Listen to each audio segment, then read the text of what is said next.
Welcome back to the channel, my friends. Warhammer Man Studios. I'm Warhammer Man, and today we're taking a look at this week's pre-orders, and they are live. This video is sponsored by CMO Games. More on that later. Alright, well it's Saturday, and pre-orders are going live. We're all queued up and ready to go. Been in the queue for some time now, down to 4 minutes remaining, so hopefully it'll pop through here pretty quick. It has been very sporadic though, to say the least. Typically it counts down and doesn't like really fluctuate too much. Sometimes it'll pause for a while, sometimes it'll move a little quicker. But today it's been all over the place. I've had it like going down and then popping back up. So they just went from 4 minutes to 7 minutes. So I'm not sure what's going on with it. No one truly knows how the queue works, but it's definitely more random than usual. But it is officially 1:25 p.m. as of now, and we have 7 minutes left. So theoretically we should get in at about 1:32, and pre-orders go live at 1. My initial estimate was around 30 minutes, so it's still pretty much on track for what it initially quoted me. But realistically, if it takes like 30 minutes or more to get in, typically the real limited edition stuff is going to already be gone. You really have to hit the lotto on those quick queue times if you're going to get any of the limited edition stuff. All right, so we're down to 1 minute, so we should be getting through here pretty quickly. Looks like we're almost at the end. All right, so we should be popping through here any minute. Now, typically this yellow bar will be much smaller by the time we get down to 1 minute. So I don't know if this is actually going to be accurate, but like I said, who knows how the queue actually works. It is a mysterious thing that no one truly understands.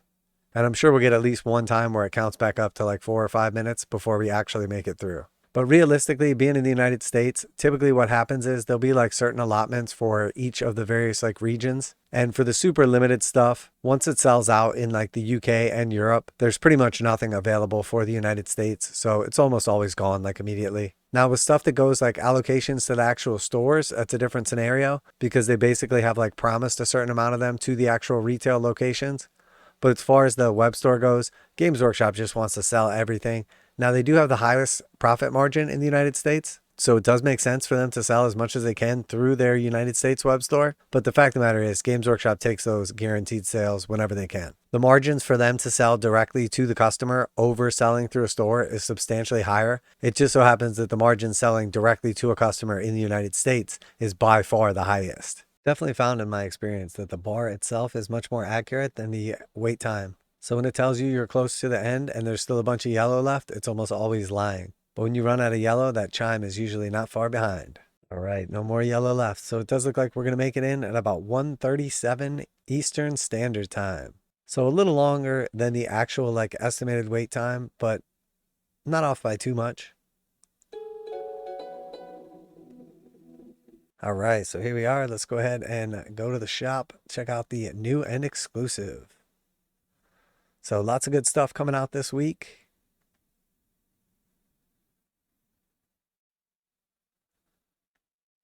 All right, so it did say insufficient stock amount. So here we have the new and exclusive. So unfortunately, it does say that it's available while stocks last. And as soon as you hit the button here, it says insufficient stock amount. So it does look like the End in the Death Volume 3 Special Edition sold out already. As always, I mean, I have tried to get every single one of these and missed them. But that being said, we've got quite a few other things on the list this week, so let's take a look. So we had the White Dwarf 496, pretty cool, $11 for that. That's got the new Vanguard detachment, another Space Marine Combat Patrol. And then we see the Horus Heresy Siege of Terra Bookmark, $18.50 for that. That's another limited item here, and that does still appear to be available for now. So pretty cool, definitely a nice little novel item there. Always appreciate the quality of their like little nifty stuff to go along with the limited releases. And then we've got a couple of the new online only items for Blood Bowl. We have the Skitter Stab-Stab new forgeworld kit. And then scrolling down here, we have the release of our 3 big characters from the Dawnbringer Crusade. First, we have Ionus Cryptborn, the Warden of Lost Souls, $130 for Ionus. Very, very cool model there. Then we see Belthanos, the First Thorn of Kurnoth, $110 for Belthanos. And then, of course, Trugg, the Troggoth King, $100 for Trugg Nasty. So very cool. 3 awesome characters right there. 3 of my favorite model releases, at least for Sigmar in 2023. And just truly show the quality of Games Workshop's miniatures and then also the frequency of their releases. Because we have seen a massive amount of new models over the last couple of years. And then just kind of scrolling down here, we see some of the Tomb King stuff still in stock here. So a lot of stuff did sell out relatively quickly. But we do see the Kemrian War Sphinx / Necro Sphinx still in stock, $75 from last week. And it looks like the actual Tomb Kings of Kemri core set never sold out in the United States. So that has still been available the entire time.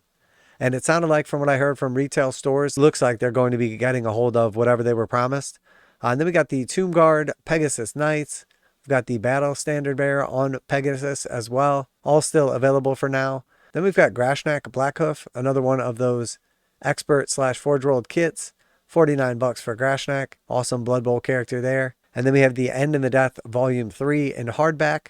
$35 for the End in the Death Volume 3. So not your limited edition, but pretty cool of them not to make us wait this time, so that you can avoid any spoilers. Get a hold of the actual book fast as anybody else can. So that's pretty neat.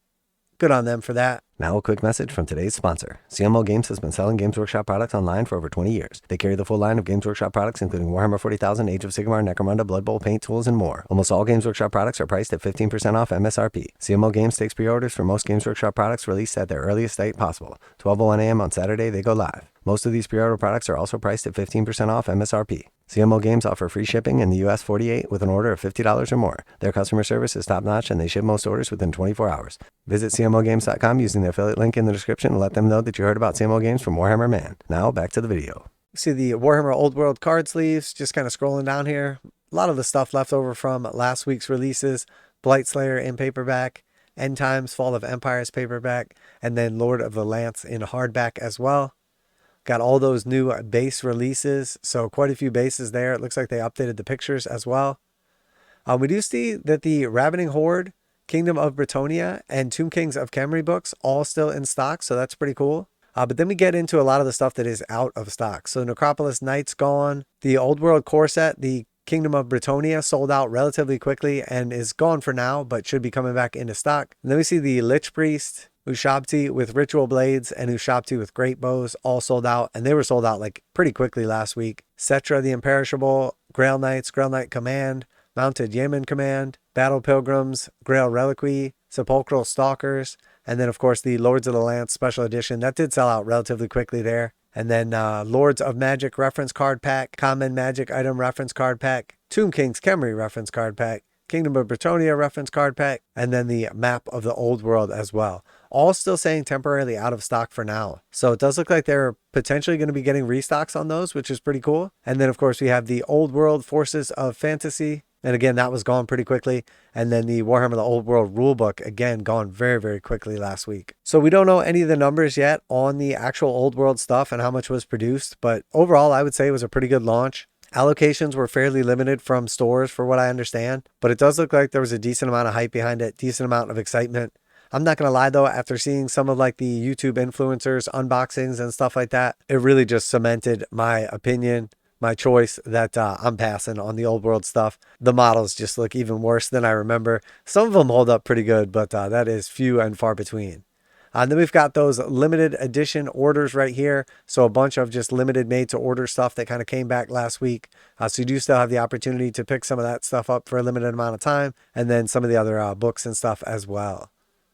So typical Games Workshop, they put the queue in place. And of course, by the time you get through the queue, anything that you really wanted is already gone. So I'm not sure who the actual queue serves. I don't know anybody that's ever gotten in the queue and then gotten what they wanted. But theoretically, I think it's better overall because at least you don't get in there, get something in your cart, and then it actually crashes. In this case, you're just sitting there patiently waiting. It does waste a lot more of your actual time because you don't find out for some time that you've already sold out. So you end up just kind of waiting around for an hour or so only to find out that you're disappointed. But at this point in time with the limited edition books, I just assume that they're going to be gone. So yeah, definitely not the most exciting week. Obviously missing out on the limited edition stuff is always a bummer. Hopefully some of the people out there got a hold of them. At this point in time, missing out on the last two, I'm not really that excited to get a hold of the third one because there's no way I'm going to pay the crazy prices for the first two. And having part of a collection is not really that exciting to me. I used to really enjoy buying the limited edition books when I could get a hold of all of them. And I really like to collect things. But now that I can't even get a hold of them and they're immediately for sale for a ridiculous amount of money, I really don't even want them anymore. But I think the most exciting things this week were Ionus Cryptborn, Warden of Lost Souls, Belthanos, First Thorn of Kurnoth, and of course Trugg the Troggoth King. All awesome models, all very cool to see the advancement of the story in the old world. And honestly, I'm really looking forward to the Flesh Eater Court stuff coming out now too. All these are exciting and all on my list of things to paint. So yeah, gonna go ahead and wrap it up there. Let me know what you got a hold of if you missed out this week, and if you're bummed or if you're excited because you did get a hold of what you wanted. Always like to hear back from you guys in the comments. As always, special thanks to CMO Games for sponsoring the video. Check them out to save 15% on Games Workshop products. That's it for today. Warhammer Man Studios, I'm Warhammer Man, and I'm out of here.